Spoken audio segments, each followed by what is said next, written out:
Hello, everyone. I'm Ernie Humphrey, the CEO of Treasury Webinars. I would like to thank everyone for taking the time to join us for our webinar today, A Holistic Approach to AR, O2C, P2P, Technology, and Collaboration. I would like to thank our webinar sponsor today, Esker, whose strong commitment to thought leadership helps make this webinar possible today. Technology offers companies of all sizes unprecedented visibility into all accounts receivable related cash flows and customer relationship dynamics. This visibility offers companies the ability to deliver value to customers, which facilitates mutually beneficial relationships that empower companies to have more control over how and when they get paid. Today, you will discover how AR done right allows companies to impact the P2P efficiency of their customers while lowering their DSO, bad debt write-offs, and improving working capital management. We've also discussed how companies identify synergies between AR and their own P2P processes to impact their cash conversion cycles.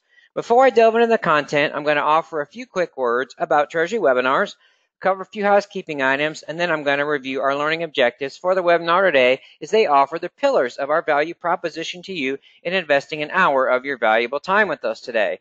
At Treasury Webinars, we offer webinars designed to empower Treasury, accounts payable, and accounts receivable success at companies of all sizes across all industries. We only do what we do best, webinars. Now for the exciting housekeeping item.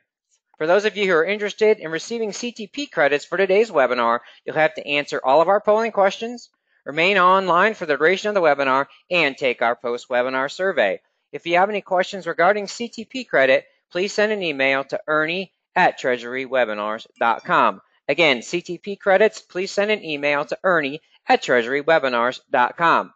We'd like to hear from you today.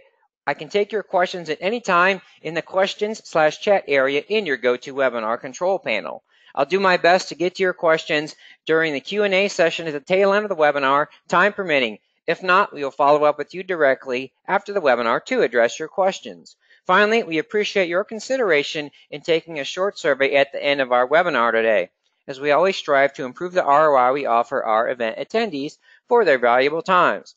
Now, on to our learning objectives. What is our promise to you today in terms of the value you receive from spending your time with us today? We want you to be able to identify opportunities to leverage accounts receivable automation to mitigate accounts receivable processing costs at your company, identify specific opportunities to improve customer relationships and productivity across the enterprise by leveraging AR automation, and be able to identify specific opportunities to increase cash flow and reduce bad debt write-offs and DSO at your company. So before we really dig into the content, let's do a little level set. I'm going to go ahead and launch our first polling question, just asking you to share with us where your company is currently at in terms of the process of automating accounts receivable.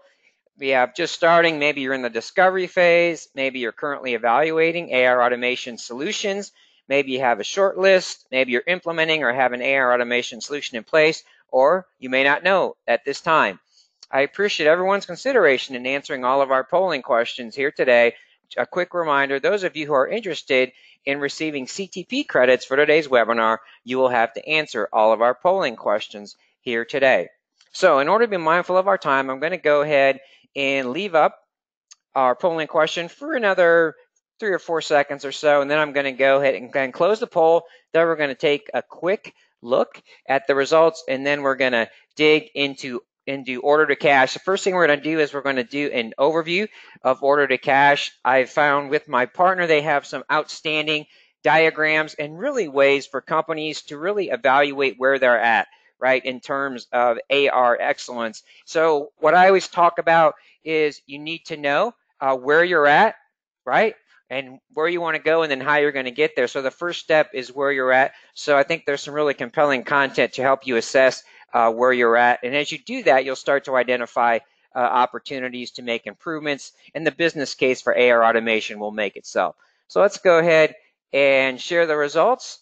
So pretty interesting, a little bit of a dumbbell here. So we've got 28% just starting the discovery phase, and 36% of you implementing or have AP automation in place.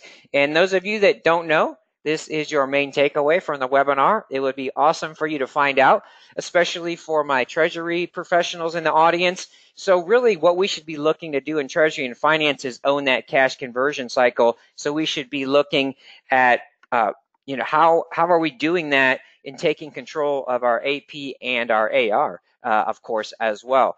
And so we have currently evaluating and having their short list. So hopefully we'll be able to help you ask the right questions. And those of you that already have a solution in place, hopefully what this will inspire you to do is to make sure that you're getting the most value possible out of your solution. And it may cause you to dig in a little bit deeper and find some areas where AR automation will be able to help your company impact the bottom line. So thank you very much for taking the time to answer our polling question. So again, let's do a little level set here, because I really like these diagrams. We don't see enough order to cash diagrams that I think are extremely helpful. So let's take a look. Essentially, all activities involved from the time the customer order is received to when it's turned into revenue. So just so we're on the same page, so we have your company, get that customer invoice, get that invoice out the door to your customers, boom, get those orders and get that payment. So accounts receivable, that order, and when we convert that to cash, and I like to define this as cash in-house is when the cash is applied. So thank you very much. So let's go ahead and take a little bit of a deeper look here into the order to cash cycle. So again, one of the things that I really like to encourage people to do is really break down that order to cash cycle and see what the cost is to process that invoice. So process that payment. So what we want to do, step one is credit management. So you want the process of granting that credit, and this requires the ongoing monitoring to limit risk. So you want to look at, okay, what's the process of doing that? What's the cost of doing that? What is our investment in monitoring the limit risk? The order management, where is an order taken and entered into ERP? And this is where errors can be really costly here in terms of time spent, and it's obviously going to be much more prevalent when you have manual processes.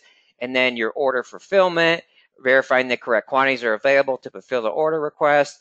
And then we get to the billing, the process of creating and delivering an invoice to the customer. And this is where I see a lot of costs coming in, is really in the delivery, creating an invoice and delivering the invoice to the customer. So what I suggest is you look towards the electronification of communications with your customers, and that's mutually beneficial on both sides of the equation. And then we start to look at the collection cycle, the process of collecting the money owed.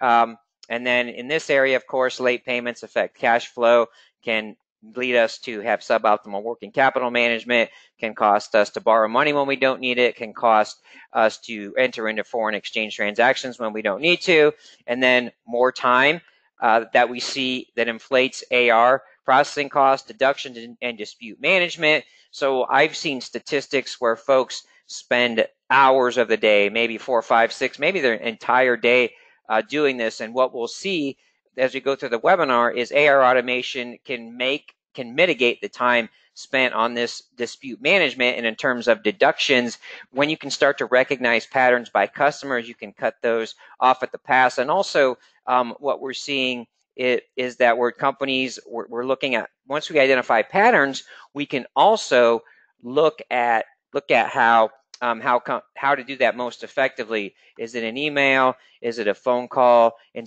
also the messaging as well. So we need to be mindful of that messaging to our customers, and we'll talk about that quite a bit. And I think that's an area where we all need to do better, is every interaction with our customer matters. We talk about impacting the customer experience. Well, guess what? You can impact that customer experience from accounts receivable. And then the bane of my existence when I was in Treasury, cash applications. So this is an area where automation has a tremendous ability to add value. In the best case scenario, you won't be receiving checks. You don't need a lockbox. And so when I was back in Treasury, I like to tell the story.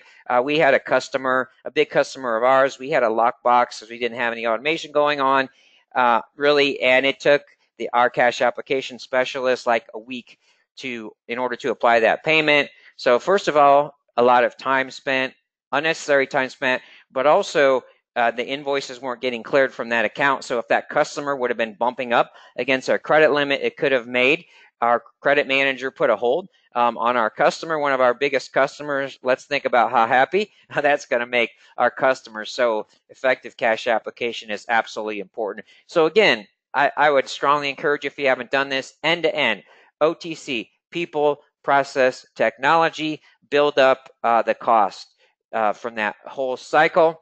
And then if you want to take it up a level from there, you can break it down into invoice delivery. How do we do that most effectively? Customer payment. How do we manage that? How do we mitigate those costs? And then our collections management.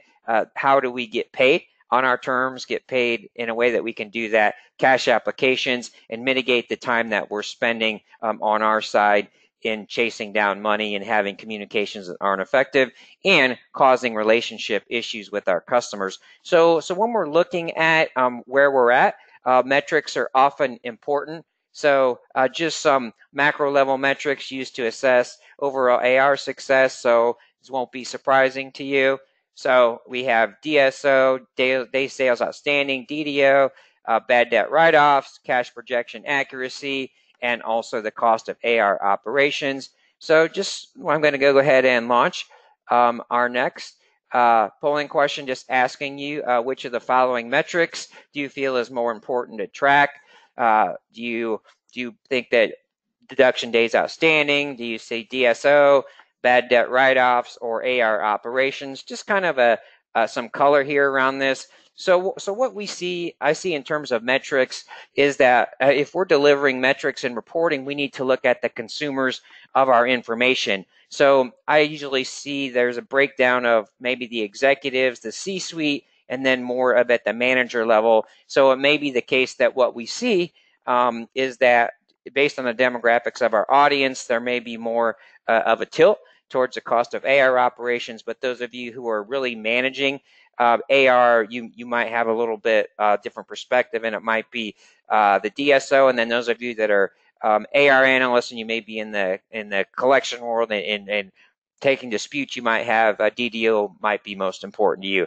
So I'm going to go ahead and leave the polling question up for another few seconds, and then we'll go ahead and take a quick peek at the results, and then we'll take a look at how your results compare to some of the results from the same question from past Treasury webinars, and we'll also take a look at some macro level AR metrics from our friends at APQC. So let's go ahead and close the polling question. Let's take a quick look. And not surprising, we see DSO really high. So I think that's a little bit higher than I would have expected. I am happy to see, I think 13% cost of AR operations. I think that's higher than what we're going to see when we take a look at how we compare to the others. And then so let's go ahead and take a look. I actually tweaked this polling question a little bit from what I've done in the past because I had all the above are important. So I wanted to take that out because I really wanted to get at what was the most important for our audience here. So if we take a quick look at the results, so we see when it was specified, DSO by far had the highest amount, which was the most important. I think that all of these metrics are important, obviously. And the good news is what we'll see in terms of AR automation, if done right, has the ability to impact all of these metrics. And I believe at the heart of that is the quality of our relationships with our customers, which we can definitely impact and improve with AR automation done right. So let's go ahead and take a look at some metrics courtesy of our friends at APQC. APQC has metrics that dive a lot deeper by specific industry. So if you're really interested in metrics, if it's a big focus, if you want some industry level metrics, I would encourage you to maybe pop over to the APQC website. And so just some interesting metrics here, and it starts to show the value in doing things right, in doing your AR automation right, and really becoming best in class. So if we look at cost effectiveness, total cost to perform AR per customer receipt, we have top performers at just under $4, median 11.47, and let's $42.37. So let's think about that for a while. Wow. So obviously the shock value in these numbers is actually where you stand depends on where you sit. So, so let's say you're not between medium and bottom. So if you just look at that, maybe it's $4 and maybe you're at $20. So after you build up that cost, there's obviously tremendous opportunity here. And again, just building up those costs, just the time spent, the manual things that are done, the keying. And so there's a lot of areas ripe for improvement with automation. So it just starts to show the value proposition in AR done right. In terms of your cycle time, your DSO, so we see 30 on our top performers, and if our terms are net 30, then that's pretty obviously consistent with that. But then if we see our bottom performers, we have 48 days. So that is a huge difference. 18 days. What's the value to you in collecting your cash better, having that cash for an additional 18 days in terms of FTEs to perform? Maybe you don't have $1 billion of revenue, but just to show, again, that process efficiency, obviously automation. The point I like to make here is that if you're looking at optimizing your AR operations, it's not necessarily that you are looking to reduce headcount. What you're looking to do is to have your team spend more time on high value activities. And so when they can spend more time on high value activities instead of manual processes, what they can do is they can start to optimize customer relationships. They can be proactive and they can identify opportunities to add value beyond what we normally see from accounts receivable, and then just the staff productivity in the number of receipts processed. So there's a huge difference here. So just some interesting metrics. Again, I like to get people thinking, okay, the first thing you do is to assess where you're at and then where you want to go. So with the benchmark, you can see, okay, how much room for improvement is there? And then you'll start to see, as you build up the cost, you'll start to see what is the variance between my cost and what I might see in the industry in terms of top and medium performers, and then what's driving that. And then if you go down a level, maybe your industry has some specifics that drive up or drive down the number, but it really gives you really need to benchmark yourself, and that helps you create a climate of continuous improvement in your organization, which is key. So let's just take a look again in a more deep in evaluating your AR process. So the first step is invoice delivery. And so the point here may be obvious. There's no need to overcomplicate the first step in getting paid. So automation and invoice statement and delivery allow you to streamline billing and document archiving. And so there's tremendous benefits here. So my point here is your goal is to have the efficient exchange of information, and that is obviously we want to do that electronically. So that's the cat's meow there, but you want to make sure you have that streamlined. And what you'll find if you haven't done this deep dive, if you start to look at your company and see how much inefficiency is just involved in that invoice delivery, you'll start to see again some benefits to some level of automation right off the bat. And then in terms of the customer payment, so first of all, we want to make it easy for our customers to pay. We would like them to use the type of payments that we like, and in my mind, I always like to see electronic payments, and that lets me understand when I'm going to be paid. And now it's easier to get that remittance information along with that payment. And so if your customers are in the business of electronic exchange of information, they will be able to pass along that remittance information to you. And then in terms of controlling when you get paid, so you need to start to communicate the potential value to your customers in paying more in line with your terms. So you can do some negotiation there. And then the other part of the customer payment side is that we want to remove the friction. So if we have friction from our customers are paying late, let's find out why. Let's see if there's anything that we can do better on our end. Is it something that we're doing? And then let's start to look at identify these patterns quickly, so we don't have the same conversation each and every month. And if there is going to be a late payment, let's get proactive notification from our customers and make sure they're not afraid to let us know, let them know that we understand things happen. That's just going to help us optimize our working capital and improve our forecast. So before we dive into really AR and the customer experience, I'd like to let me go ahead and get the. I'd like to you to share with me how you would characterize the overall state of relationships between your AR and collections team and your customers. So maybe they're good, not good, poor communication. You see constant issues. They're not good but getting better. Maybe you think they're acceptable. Cat's meow is good. We communicate and collaborate effectively. Or E, you don't know.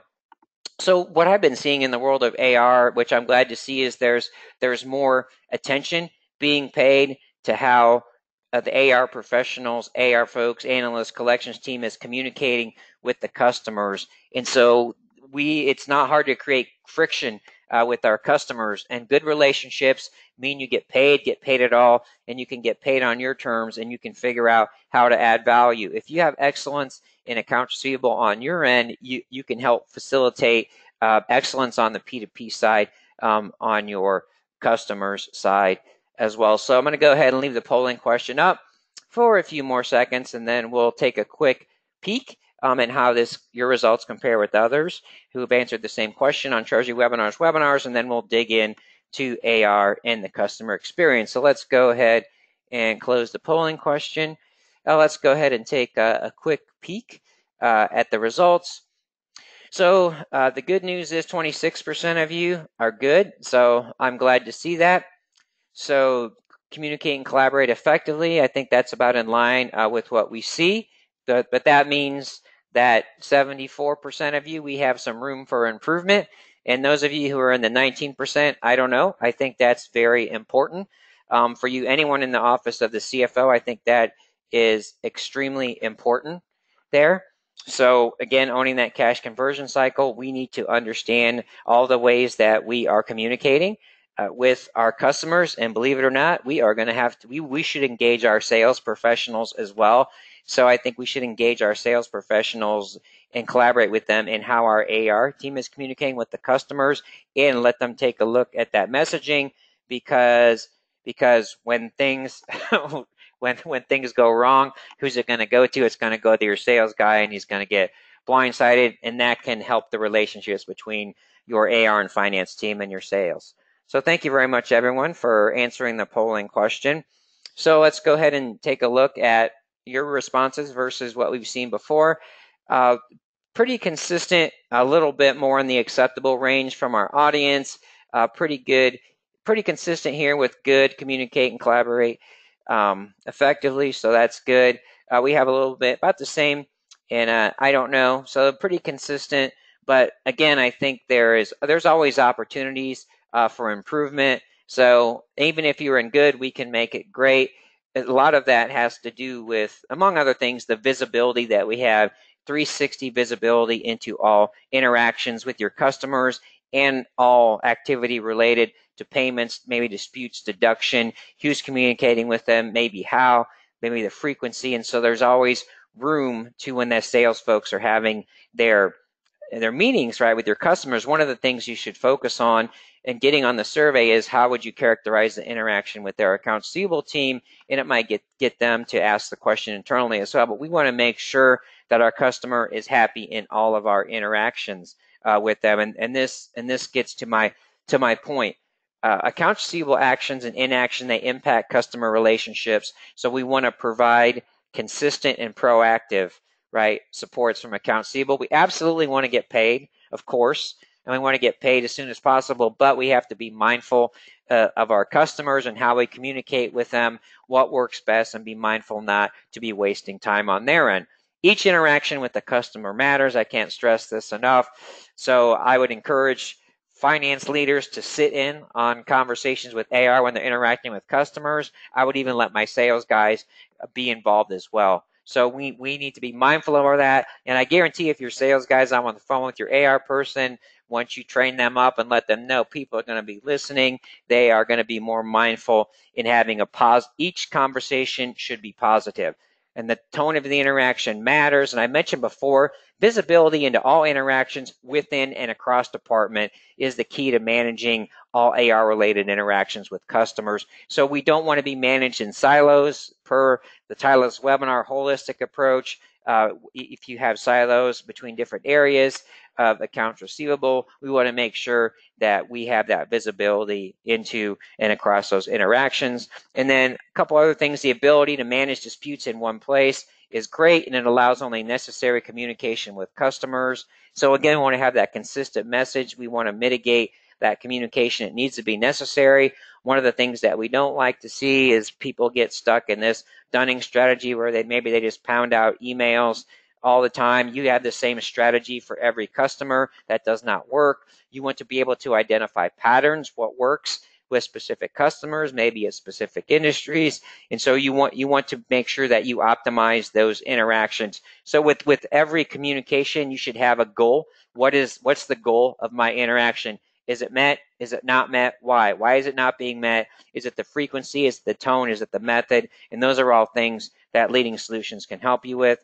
And then we want to be sure that we are supporting the AP professionals at our customers, because what that does is improves our efficiency and effectiveness. So we have those mutually beneficial relationships. When we want to have conversations, if we have to have difficult conversations, we are on good terms with our counterparts at our customers, which is extremely important.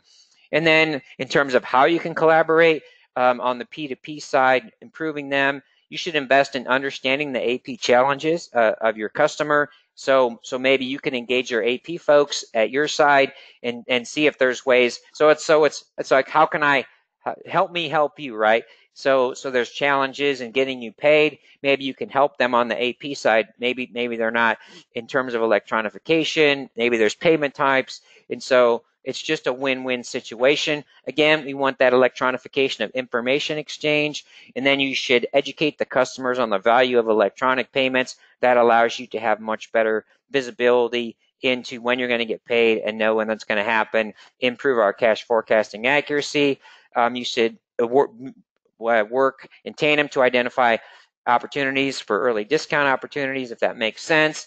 And again, more efficient AR processing on our side often means more efficient AP processing for your customers. So it's very possible to have these win-win situations. So back when I was in Treasury, it was adversarial, even from the tone that I got. So I was always hearing these conversations: our customer's not paying, our customer's not doing that, from AR. And the sales team probably would have passed out if they'd heard these conversations. So I think it's a tone and a culture thing as well. So if in the office of the CFO, we need to make sure that we're impacting the customer experience in a positive way, and AR has an impact on that. So getting back to digging in a little bit on collections management. So you want to have organized to-do lists, late payments, and DSO, and manage those invoice disputes. Again, automation. Look at what works, why it works, how it works, and those trends. And so on the collection side, we want to get paid as quickly as possible. That's often the goal. However, let's take a look at maybe what that inherent barrier to success is for certain customers. So maybe we set a goal, right, and do that goal. Maybe it's 30 days for this group, right? 20 days, 30 days, 25 days. But let's make sure it's achievable. So it doesn't make sense to keep hammering on a customer if, given the nature of their relationship, right? So we have to make sure that they have the ability to pay. So what's going on their side in terms of their receivables, so they're going to be able to pay. Maybe they can only pay at a certain time a month. Maybe their business is seasonal, so you might want to look at them, and so maybe you want to collaborate, see if there's maybe supply chain financing opportunities. But let's understand our customers, and that's going to be fantastic in terms of controlling how and when we get paid. So now I want to pivot a little bit, and I love this angle. So we always talk about accounts receivable best practices. So let's talk about some accounts receivable worst practices. So courtesy of a white paper from my webinar partner today, Esker. It's a very interesting read. And so this is common. So worst practice, obviously, as your DSO is impressively poor.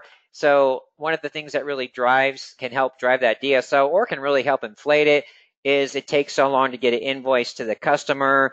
It's not in a format that they can use, so you need to be able to make sure that they get the information in a timely manner. Again, electronically is optimal.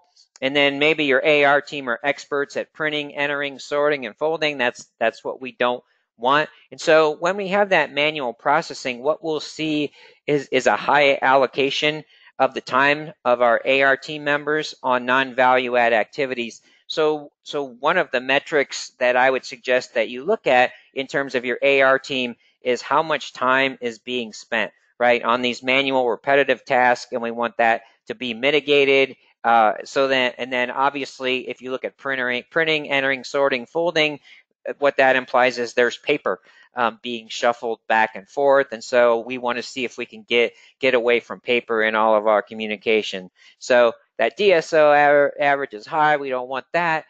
What are the things that drive that? Again, get that invoice to the customer as quickly as possible in the format that they want it, with the information that they want it, so there's no communication issues. There's no reason to go back and forth on this invoice isn't right. And so let's just do that. And then we want to make sure that our AR teams are terrible at printing, folding, and sorting. Why? Because they don't have to do it, right? We don't want them to be experts in data entry, sorting, and folding. We want to automate that and optimize the time that they spend on our value add activities. And then the other worst practice I would say is the mailroom is your AR department's milestone. So again, we have documents coming in to your mailroom, or I would say we have documents coming into your lockbox, and so that just causes issues. And so what we want to do, if we can, is we want to convert to those electronic payments. And then this is a key. This is really the foundation, I believe, in owning your cash conversion cycle, is visibility into the AR process. And so worst practice is visibility into your AR is the pile of documents on your desk. So in my mind, you can't manage what you can't see. If you have no data, you're going to have visibility, no insights, and no improvement. So you need to be able to look at activity, visibility in the process, what is causing delays in the process, what's driving the costs in the process, and in terms of your customer activity, what are things that are driving issues in getting paid on your terms. And in terms of worst practice, there's nothing that makes doing business easy with you, right? So I mentioned this before. What does the customer really want? How can we make their life easier? And so we need to make things as easy as possible for our customers. So you might not be able to say yes, but you might be able to say yes, but. So you might have this conversation. They may be taken aback and pleasantly surprised in their AR team. What is it that we can do to help you pay faster? What is it that we can do? And they'll be like, oh, wow. And you might not be able to help them, but you can say, well, we might be able to do that, but let's take a look at this. Maybe you'll have a conversation. So that's incredibly powerful, just to ask that information, reach out, be proactive. Or it might be an email or a call, say, hey, it looks like I'm seeing a trend is taking you longer to pay. Is there something that we're doing on our end? So the first thing you do is kind of say, how can we be better? Right? And then that takes the onus off them, so there's no blame. So the first thing to do is step back and say, hey, is there something that we can do better to help you out? And then believe me, that really creates a positive attitude. And then another worst practice is your collections are managed with spreadsheets and sticky notes. In today's world, I just think that we can do better. So speaking of that, worst practice number 6, going to go ahead and launch our next polling question. So just asking you to share with us how you currently generate reports to track credit and accounts receivable performance. I appreciate everyone's consideration in answering all of our polling questions here today. Again, those of you who are interested in receiving CTP credit for today's webinar, you will need to answer all of our polling questions here today. Also want to remind you that I can still take your questions in the questions area of your GoToWebinar control panel. So in order to be mindful of our time, I'm going to go ahead and leave the polling question up. for another 5 seconds. I'll give you a little bit longer. I know there's a little bit of a lag, so fear not if you don't get your polling question in. Just send me an email and we will get your response recorded. Again, if you have any questions regarding CTP credit, please send an email to ernie@treasurywebinars.com. So let's go ahead. We're going to take a look at your results and then we'll compare them with what we've seen on past webinars focused on AR done right. So I'm going to go ahead, close the polling question here. All right, let's go ahead and share the results. Pleasantly surprised to see that 34% of you are spreadsheets. That's lower than what we normally see. The vast majority, not the vast majority, the majority over 50% reports generated from your ERP. What I would say on the ERP side is that you can do better. ERPs weren't designed to do the type of robust reporting that the AR automation solutions are able to do, and there's really vehicles to do some learning as well in terms of the patterns as well. So thank you very much, everyone, for taking the time to answer the polling question. So now let's go ahead and take a quick look at what we've seen from past webinars. So we had 47%. Again, you guys were at 34%, so that's good. I would like to see that number go lower and lower. And I think when you start to look at the economics of the solutions, you'll be pleasantly surprised. Like I said, as you start to dig in the business case, it really makes itself, and it's multi-dimensional. It's not just about mitigating AR processing costs. It's about productivity and impacting the bottom line. You can really make impacts on when you get paid and how you get paid, and then also improve those customer relationships.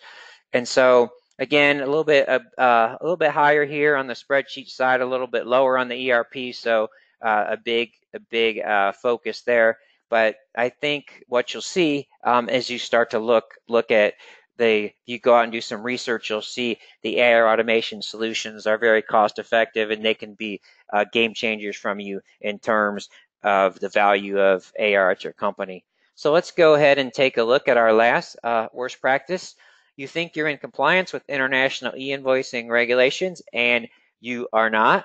So the point here is that we want to make sure that we are in compliance with all regulations as we do business across international borders. So you want to make sure that you're in compliance, and there are restrictions on e-invoicing.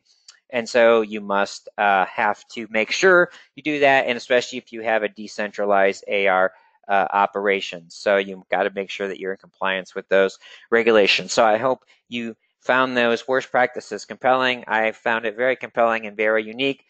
So now let's take a look at in terms of AR automation. Let's talk about the strategic value. So I like the approach, again, of my webinar partner, Esker. They really do a good job in outlining this in terms of the stages of strategic value that you're going to do when you're investing in the right solution. You're investing with the right solution partner, and you have the right folks in place to make sure that you're implementing your solution, getting the most value out of your solution. So the first stage is really on the operational efficiency. So what we're going to see fewer manual tasks. Orders are entered quickly, more accurately. We'll see faster collection of customer payments, reduced errors and points of contention, and then we'll see some hard cost dollar savings, less on supplies, equipment. Again, we'll see lower costs in terms of document processing and less costs on overtime, right? And maybe new hires, so we'll keep that headcount down. It's not that we want zero. We want to have folks focused on high value activities, and then you'll just have a simplified IT environment.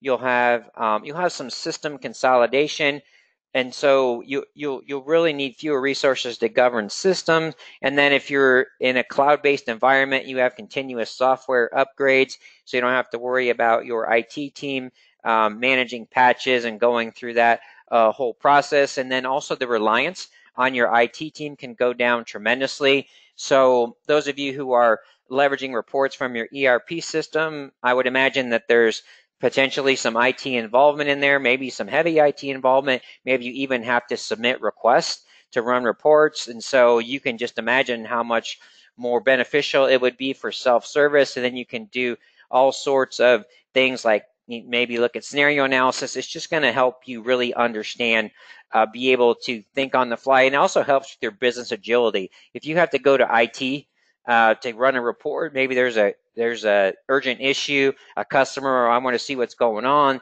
We're having a big dispute. I need this information right now in real time. That can't happen a lot of times if you're relying on your ERP system. And then just again, you look at the visibility. You get that when we have the visibility, you can have instant access to order, invoice. The documents are all linked together. The process is all linked together, and then you can customize the KPIs, and then you have a complete audit trail record for your auditors. Wouldn't it be nice to be able to give your auditors access to a system and let them track whatever they want to track, instead of trying to go and dig up all these documents across multiple departments and print out all these emails and everything else? Have that all in one place for your internal audit, but also for those of you that are public companies in terms of potentially having that external audit. So again, stages of strategic value. Stage 1 would be operational efficiency.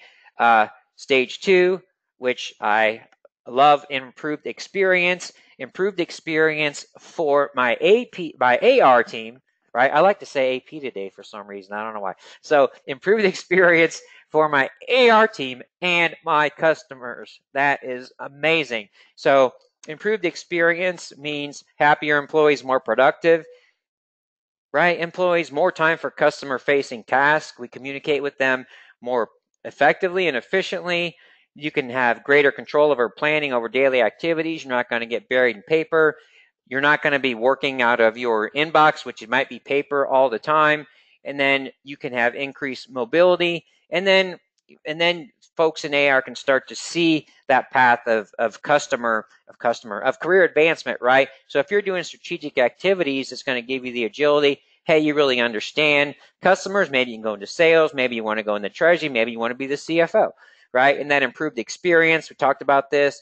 Cost savings, increased productivity.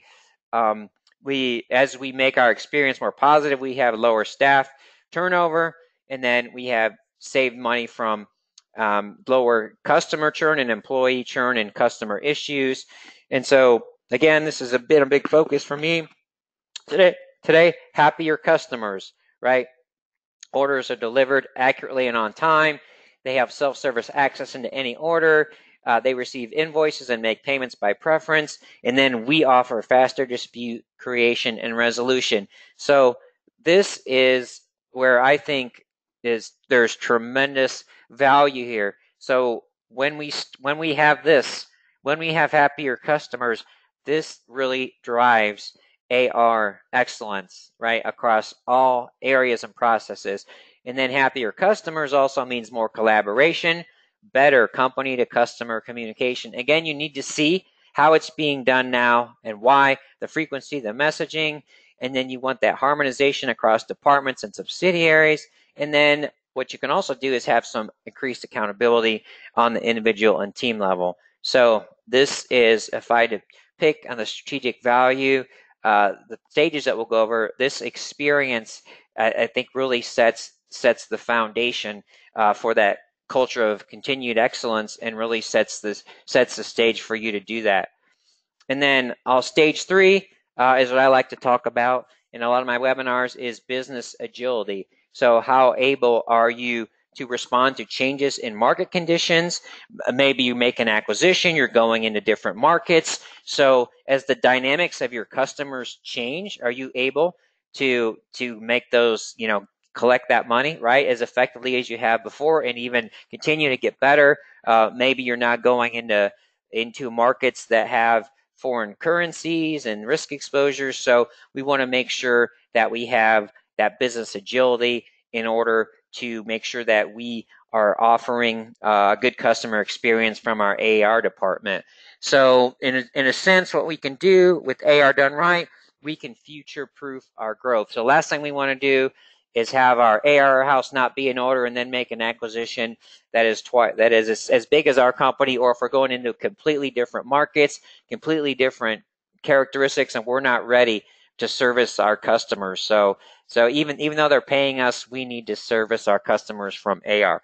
So we can have future technological constraints, and then we can automate other processes from the same platform, so we can move in our acquisition and their customers seamlessly into what we're doing and leverage the same best practices. And we can potentially, and we should, improve the customer experience of our new customers from our acquisition.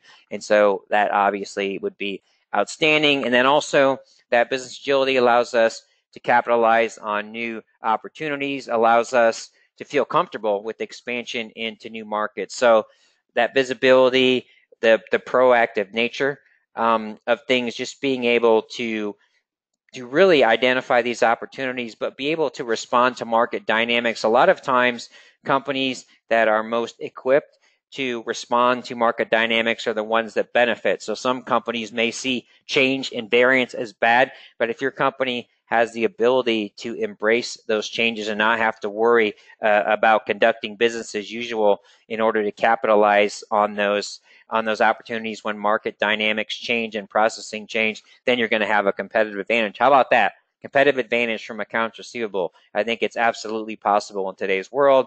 And then obviously at the end of the day, we want to impact the bottom line. And so what we see, kind of if we look at this journey altogether, so we are going to impact our cost line, right? We're going to minimize those costs.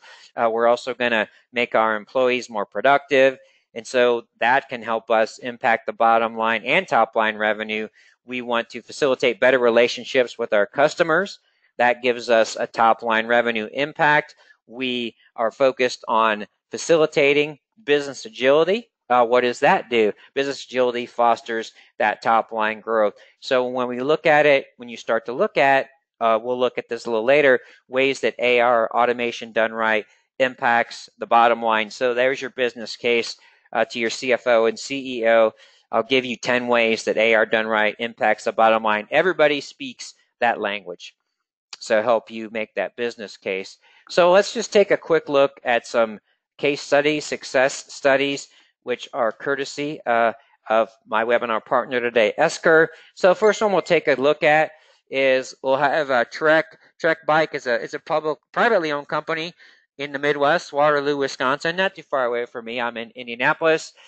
The largest bicycle company in the U.S., 16 international distribution centers, 5,000 independent bicycle dealers around the world. Wow. So just think about this. So those of you, when I first read this, my brain was spinning. Wow, 16 international distribution centers. Talk about some currency risk. Independent bike dealers. Wow, there's going to be a lot of dynamics going on here around the world. So the downside of that is managing those payments, right? Collecting payments is costly, complex, and in some cases unsustainable, and it was in the challenges that they had before investing in AR automation. So the challenges didn't have a standardized collection tool. Wow, imagine that, right? Let's take a step, think about all the different countries they were in, distribution centers, right? Everyday tasks like sending reminder letters were done manually. Wow, right? No real consistency in the AR process. And then they had 60% of their business coming from abroad. So anytime that we are going across international borders, we are going to face a complexity, right, in terms of our AR processing. And so after investing in the AR automation solution with that collaboration, what were the results they were able to see? They reduced their past due percentage by 4%. They reduced their DSO, right? And here are things where I've been focusing on today, and we can put hard dollar costs on these. They've improved collaborations, so users can now go into the system and choose an invoice and assign tasks to other departments, optimize the process. They have advanced visibility. They can create reports that matter.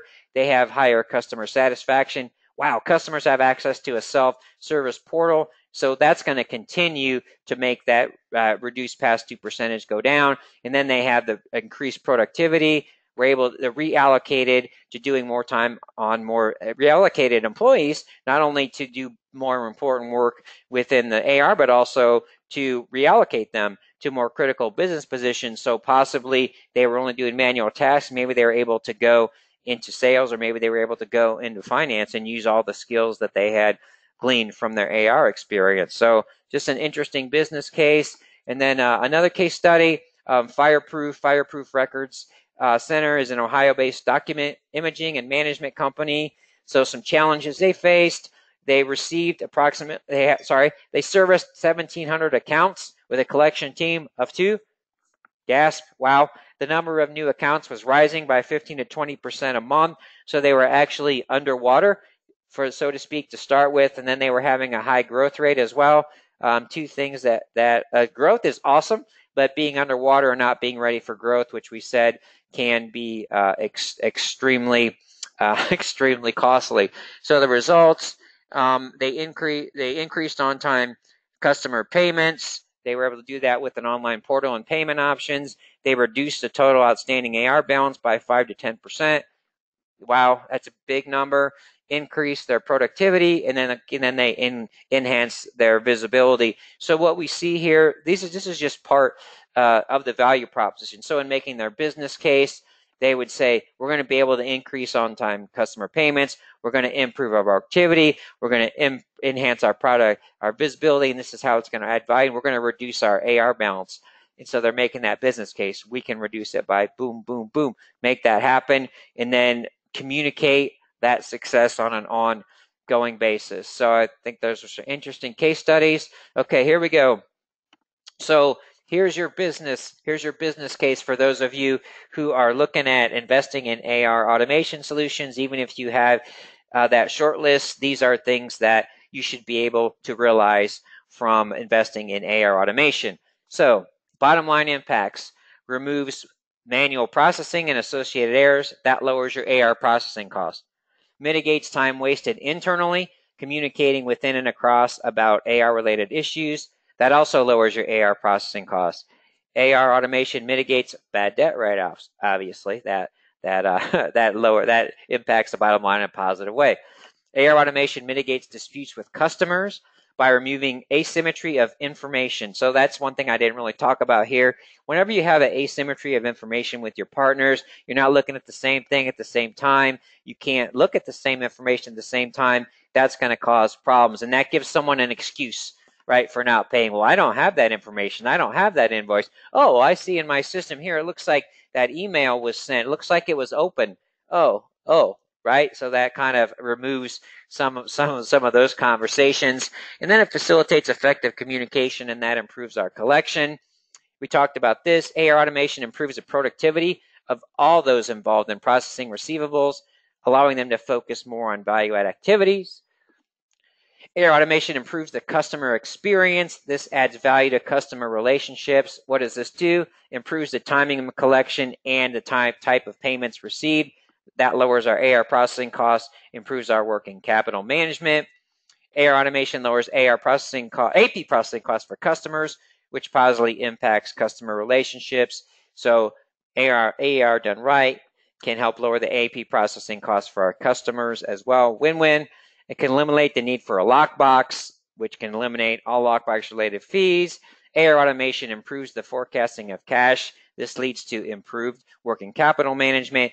And as we talked about earlier, AR automation mitigates the use of internal IT resources. So incredibly compelling value proposition. And when you start to look at the cost of the AR solutions, what you'll see is the pillars of this value proposition. I just gave you 10 dimensions. So you should be able to see benefits on all of these fronts and then quantify those, right? You see, okay, map out your whole process, right? Where are you at? And when you do that, you'll start to see areas of opportunity. So where am I at? Where do I want to be? Let's look at all areas of the process. Where can I get better? When I get better, how is that going to impact the top line or the cost? And then we start to put that business case together and the execution of that. A few more closing thoughts. Again, just the 4 things that I want to leave you with before we make our closing comments and have our final polling question. AR automation warrants consideration for companies of all sizes. Technology is no longer a competitive advantage for companies. So I think it makes sense for all companies to invest time in looking at creating that business case for AR automation. AR automation done right lowers AR processing costs, facilitates effective performance reporting, and impacts productivity within and beyond AR. AR automation can positively impact customer relationships, and AR automation helps companies get paid and paid on their terms. I also want to share with you, as I go ahead and launch our final polling question, a few additional resources that I touched on during the webinar today. So a few of the resources that we have, 4 stages of strategic benefits, gives a lot more color to the benefits I went over, and then AR automation on your terms and really crafting the value proposition, right, to your company, given all of the potential dimensions that I had showed you. Also want to mention that our webinar partner, Esker, has a lot of great thought leadership resources on their website, so I encourage you to do that, to take a look at that as well. So let's go ahead and take a few quick questions on the Q&A side of things.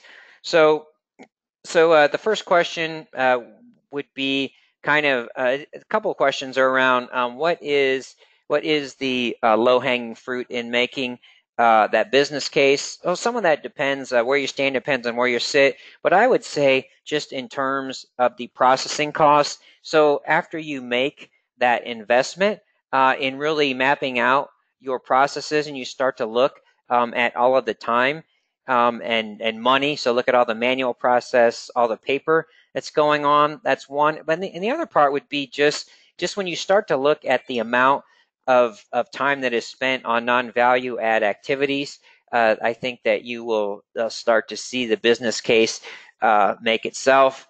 Then a couple of questions around making the business case. So how to maybe effectively communicate the business case. So what I always say, there's really 2 parts to it in making and winning approval for your business case. So in putting your business case together, you want to make sure that you involve everyone that's going to be impacted by your project. You want to make sure you take time to engage the people or persons who are Mr. or Mrs. No that object to everything, make them feel like they're involved in the process. And so when you have that meeting, which is part of the effective communication side of it, when you have a meeting, I would suggest you have a stakeholders meeting that not only has the people that control the purse strings, it also has the people that are going to be impacted by your project as well. So you want to communicate in your business case, what are the issues that we face? What's the cost of not addressing them, as well as the benefits? You want to make sure there's no bias in the solution that you'd be recommending. And when you make that business case, you want to disarm any objections that you know are going to be coming from certain areas of your company. And you want to make sure that you are really having metrics of success and you're communicating those proactively. And that goes past the part when your project is implemented. So we want to make sure that we're communicating those effectively as well. One final question around, okay, how do I convince my CFO that this makes sense? I would point you to the 2 slides where I have there's 10 ways in which AR automation impacts the bottom line. In addition to that, just communicating how AR also, is a huge part, obviously, of your company owning that cash conversion cycle, which obviously has tremendous benefits to your company. So I want to once again thank our sponsor, Esker. We sincerely appreciate their commitment to thought leadership, which is also evident in the great content and resources they offer, which you can review by visiting the Esker website. And finally, to you, our audience, thank you so much for your valuable time. We sincerely appreciate the support of each and every one of you. Make the rest of your day great, everyone.